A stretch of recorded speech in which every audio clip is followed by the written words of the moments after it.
जो डिलिस्टिंग का मुद्दा जो लगातार मैं कर रही हूँ, ये मेरा नहीं है।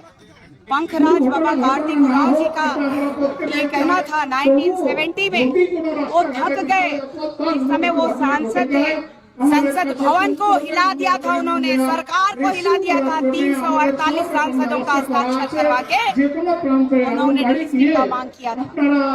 इनको मैं जिताना चाहती हूँ कि अब हमारा समाज जाग चुका है और डिलिस्टिंग के लिए 20 दिसंबर को हमारे झारखंड में एक नई क्रांति और एक नया उलगुलान आने वाला है।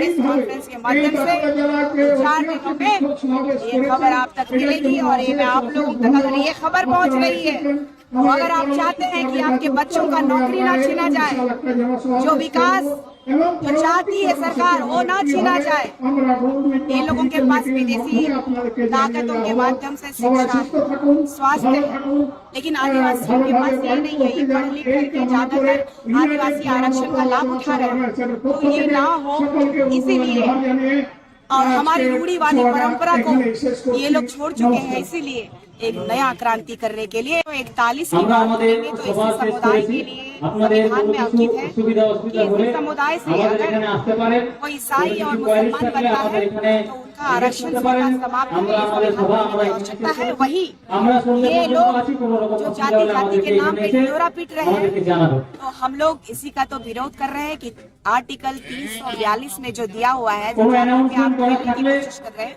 हम अपने अधिकार के साथ खिलवाड़ होने नहीं दे सकते।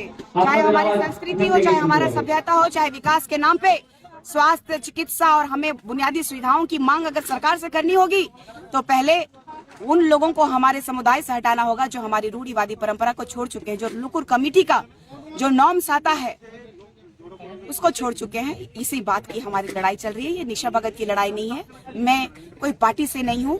और आप देखिएगा कि हमारे आदिवासियों के जननायक भगवान बिरसा मुंडा जी का भी धर्मांतरण कराया गया था और महज शिक्षा के लिए कराया गया था।